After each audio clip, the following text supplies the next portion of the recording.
6 months at sea. No ports, no supplies, no help coming. When the food ran out, the pirates had a choice: get creative or die trying. What they came up with pushed the limits of both courage and stomach strength. This is the art of staying alive on the high seas. Life at sea wasn't all about buried treasure and dramatic sword fights. Sometimes the biggest battle pirates faced wasn't against enemy ships, it was against their own growling stomachs. When you're stuck on a creaking wooden ship for months, surrounded by nothing but endless waves, food becomes more precious than gold. Pirates were never famous for fine dining, but they were masters at making their supplies stretch further than anyone thought possible. Their pantry staples could make any modern nutritionist faint: hard biscuits called hardtack, salted meat so tough it could break your teeth, and beans so dry they might double as ammunition in an emergency. Their real secret to survival lay in meticulous rationing. Every pirate received a carefully measured daily portion, so small that even today's strictest dieters would look like they were feasting by comparison. A typical daily ration might include a pound of meat if they had any left, a few pieces of hardtack, and on lucky days some dried beans or peas.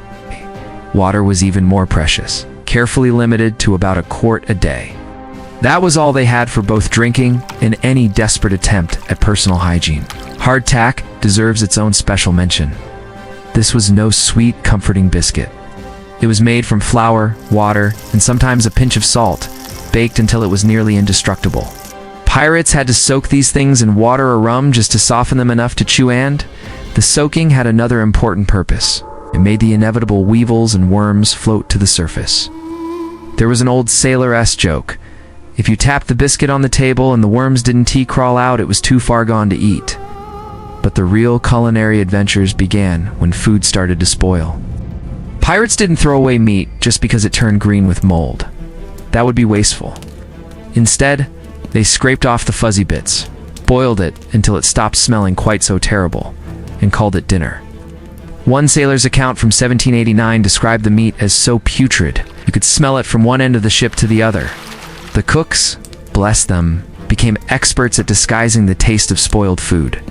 They'd toss in any spices they could find, creating stews that would never win prizes on a cooking show. One popular creation was called lobscouse, thick stew made from salvageable scraps of meat, crumbled ship's biscuit, and whatever else was lying around. The recipe was simple. If it wasn't completely rotten, and wouldn't kill you immediately, into the pot it went. Water was no less of a challenge. Stored in wooden barrels, fresh water would slowly turn green and slimy. Pirates learned to drink it without looking too closely. Sometimes they'd add a splash of ramna just for taste, but in the hope that the alcohol might kill whatever was wriggling in there.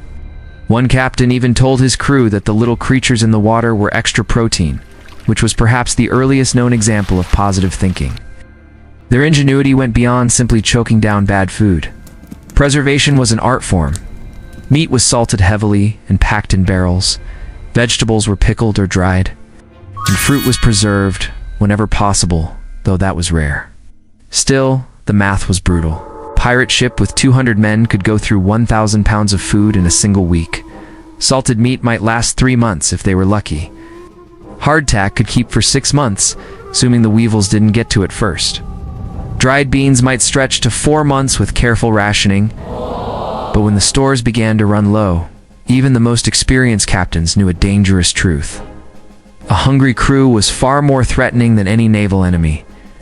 When that happened, they turned to another kind of survival acquisition. Pirates didn't sit around waiting for miracles. They hunted down food. The most successful pirates weren't always after gold-laden Spanish galleons. Their favorite targets were humble merchant vessels, carrying something far more valuable than actual food. These floating supermarkets often held barrels of salted cod, sacks of flour, wheels of cheese, and crates of dried fruit. One particularly fortunate crew in 1716 captured a merchant ship loaded with enough provisions to last them 6 months, including 12 barrels of wine and a cheese wheel so large it was bigger than the ship's helm. They became masters at tracking shipping routes, knowing exactly when merchant vessels left European ports and even predicting where storms might force them to shelter.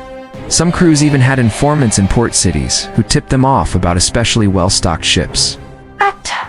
And when they struck, it wasn't always with cannons blazing. Most pirates preferred intimidation over battle. A merchant captain, staring down a ship full of desperate pirates, would usually surrender the supplies rather than risk his life. One captain recorded in his log, "They took our salted beef and hardtack, but left us enough to reach port. I considered this a fair exchange for keeping my head attached to my shoulders." Coastal settlements were also fair game, though these raids required more care.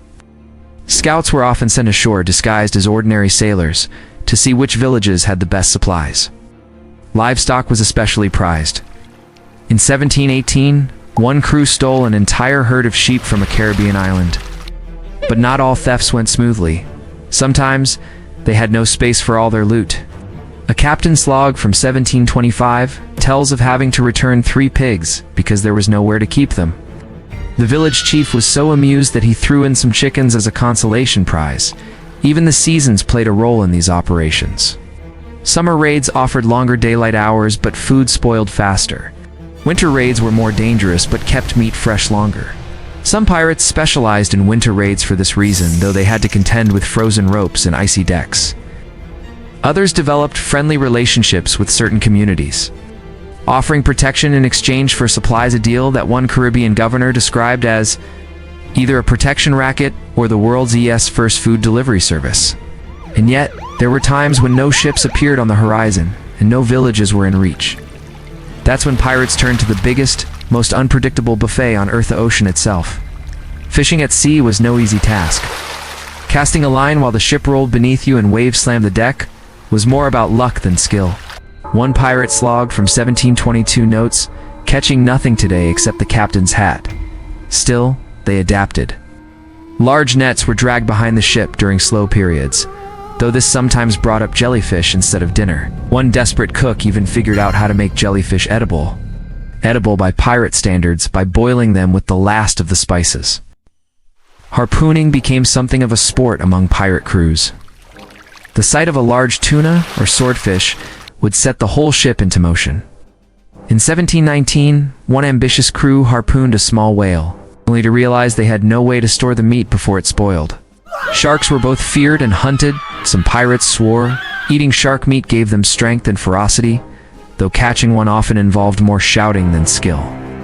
One account tells of 20 pirates standing around shouting advice while 3 wrestled a shark on deck until it bit through someone's boot. Even when they caught fish, keeping it edible was the real battle. The solution was quick gutting, heavy salting, and drying it on lines strung across the deck.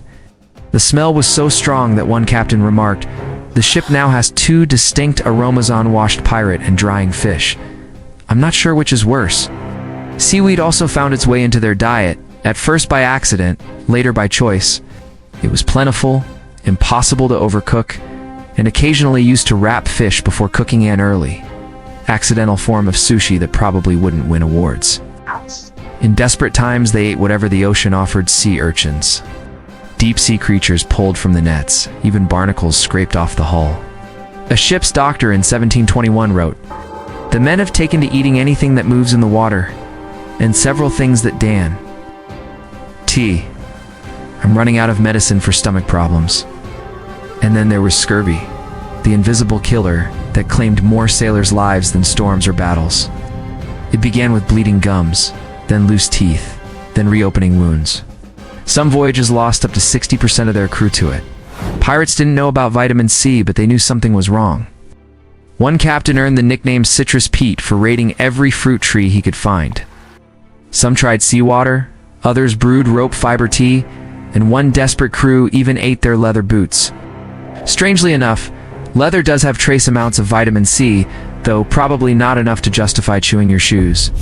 Pine needles became an unlikely savior after native tribes showed pirates their value. Crews would brew a pine needle tea that tasted like Christmas gone wrong, but kept teeth from falling out. Others raided villages for gardens instead of gold. One crew even stole an entire grove of lime trees, pots and all, and kept them alive on deck for months. Some tried growing their own food at sea, filling barrels with soil and planting herbs or vegetables. Most of these floating gardens failed except for one crew that kept herbs alive for months using leftover fish stew as fertilizer, though the smell made standing watch near the garden unpleasant. Through all of this, Survival wasn't just about finding food, it was about managing people. A pirate ship was a floating community with its own laws, and stealing food was punished more harshly than stealing gold. Some captains enforced an equal bellies rule. Everyone, including the captain, got the same ration. Others kept morale up with sea shanties, gambling, and strange traditions like Feast or Famine Fridays, where the crew either celebrated having food or laughed about not having any. In the end, the pirates who lasted longest weren't just the fiercest fighters. They were the ones who could turn survival itself into a point of pride. They made meager meals feel like feasts, kept humor alive when supplies were gone, and built loyalty through shared hardship. Out there, beyond the horizon, they learned that unity was worth more than gold and that keeping your crew alive was the greatest treasure of all.